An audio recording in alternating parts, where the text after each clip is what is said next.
Hello, what is the difference between day orders and GTC orders?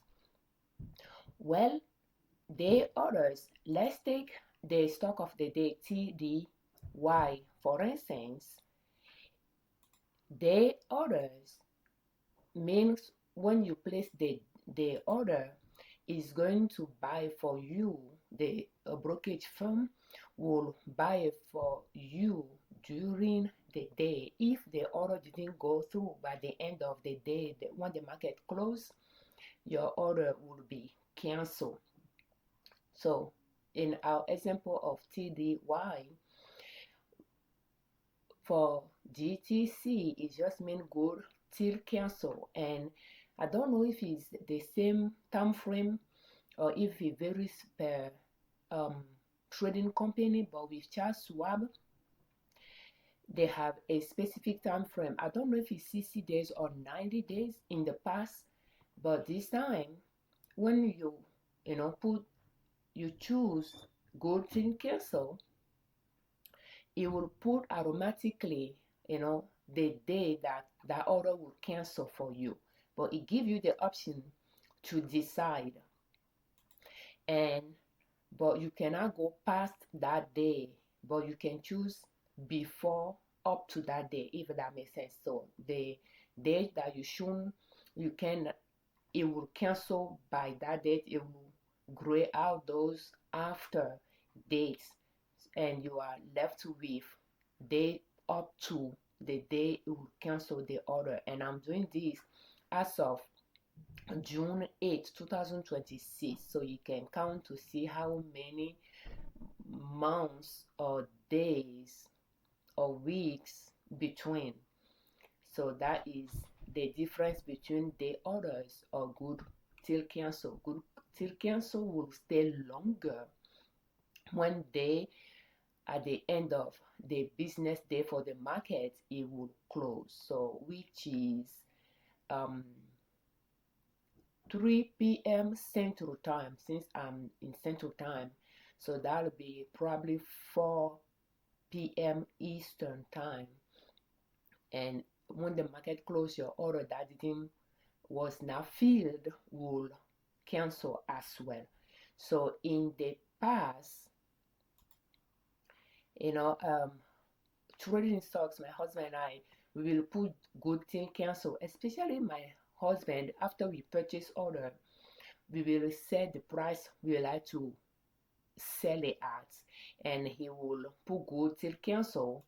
That way, if he's not checking his account often, which we didn't usually do, when he reached that price, he will sell it within that limit that Charles Schwab has. It will sell it for him, because we will buy the stocks, and those we used to trade stocks that were not expensive, including penny stocks. That way, few dollars that we have to trade with while we are trying to pay off debts, we could still buy some stocks, and penny stocks or stocks that doesn't cost a lot of money, we can buy multiple shares. So, and those stocks, we know that we buy them low, like around 52 weeks low, and we sell around 52 weeks high. So, and since we trade about the same type of stocks, if he knows that he double his money on one, then he likes to say if he can make $100 profit, he will sell it. So if he buy, let's say he buy for for $100, it's just an example here, and he wants to make $100. When the price reaches $200, again, looking at the chart, we usually just look at 52 weeks chart. He will set the order to sell and go till cancel, and just set the price for $200. That way he knows that he will get $100 profit. If he reached that price within that time frame, it will sell it for him even before go till cancel reach. So whichever reach first. If it does not reach that $200, because we used to sell limits, so if it does not reach $200 by then, the order will cancel for him. And we use that as well to buy stocks. We'll set the lowest price between the bid, the ask, and the price at the time we are placing the order, and we will set limit and set the price sometimes lower depending on what we are looking at the chart, and we put go till cancel, and it will buy it for us. And sometimes, and I think we might even set it if we know that it goes to a lower point, we might set that price, that lower price, and put go till cancel, so that when it goes down there to that level, it will buy it for us. If you reach there before the cutoff date for the order to cancel, and it will do it. But for with swing trading, I do not use go till cancel. I use day. I place the order and I expect that to get filled during the day. If it does not, it will cancel, and then I can check it later and place it again the next time. But yeah, I don't use go till cancel when it comes to swing trading, but it's just my personal options or opinion or decision. What about you? When you swing trade, do you use go till cancel, or do you use the time frame for your orders? So TDY, let's analyze it here using Thinkorswim platform and daily chart. So when we are looking at a maximum daily chart, well, it is on its way down, but it's nowhere near where we like to buy it. So therefore, it's not a time for us to buy it yet. We like to buy at this till, therefore we'll wait on it. And technically, using go till cancel, I could say, okay, so if you reach this level, which will be around 460, to buy it for me. But the thing is, with swing trading, I don't know when it's going to reach it. When it's going to reach it, it could reach it at a higher level. So it may not necessarily be around here. So therefore, I just prefer not to use that, but just keep analyzing the stock. So now using go till cancel requires me to analyze those stocks on a regular basis. I like to do it during the weekend and just keep observing what the chart is doing, and when it's time for me to place the order. And again, if you want to put it on auto pilot, go till cancel might work for you, but I like to be more in control for things that are my responsibility. I want it to rise to that level of responsibility and assume my responsibility instead of setting up those automatic orders or system that will just do it for me, because a lot of time we may not go back and review or go back and inspect if it's done for us when we just use those automatic systems to get things done. So therefore, to challenge myself to actually be on top of it and analyze things on a regular basis, I prefer to use day time frame. But again, go till cancel has options for you to choose up to when. So therefore, it's not that you shouldn't use it. It can be used well as well.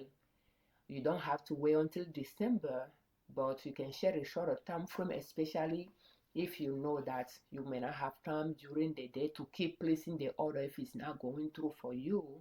You can set the order for the week, I will assume so, or things like that, and then during the weekend you can check it. But the thing is, if the price goes lower, I don't want to set a limit price that is higher, and during a day it will buy for me if later a price went back down. So I just prefer to be on top of it. And sometimes now watching it sometimes can be a good thing, because later when I see it, it will be even lower than where I wanted to buy. So but that is just personal options here, and I'm still learning to swing trade. I'm still learning to improve my system. So but they have options for you to choose from, whether it's day or GTC or a combination as well. Like if you are traveling, you want to place those orders a little bit ahead of time before you travel.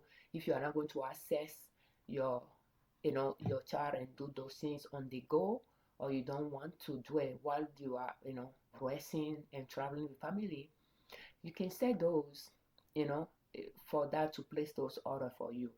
If you are going to sell it longer, in like months later, it may not be relevant if you purchase it at a higher price within a week there, since it's going to go well surpass that area. So yeah, for certain instances it will work. If you are going to buy and sell it within days, then precision in entry might be more important than just selling a go till cancel, where you don't have too much control over the price that the system is going to buy for you. But at least setting the order allow me to control the price I'm going to pay for it. I'm setting my limit to be no more than a specific price that I set, and I gave that 1 day time frame for they to buy it for me. Otherwise, I will reassess it again, place the order, and use another price, the price that is selling the next day. So thank you so much for watching our videos. At this point, I'm not going to buy this, but I'll keep observing it. We thank you very much for your time. Thank you for all your comments. And we thank you very much for subscribing to our channel. I'm Afiavi Liberman, creator of Liberman Consulting, L.L.C, YouTube channel, and ninasub.com, our blog. On our channel and on our blog, we share different ways to save money and different ways to make money to reach your financial independence. And swing trading could allow you to create another stream of income. Just start small and slowly but surely grow your accounts from there. As a disclaimer, I'm not a financial advisor. I'm not a professional trader. I just swing trade in my husband and I joint account, and I like to share what is working for me, what is not working, what I'm learning, what I'm improving here with you, so that if you find some tips useful, you can improve and customize those to use in your own financial success journey. So will you please use our information at your own discretion and practice caution. For more videos in this series, will you please check the playlist How to Start Swing Trading Step by Step Using Long Uptrend Line. It's in the description of this video. And this video is brought to you by our online store, Liberman.com, where we sold to sell household products, including tote bag, cloth napkins. So if you are looking for those household products, will you please check Liberman.com. Thank you so much for your time. Happy swing trading.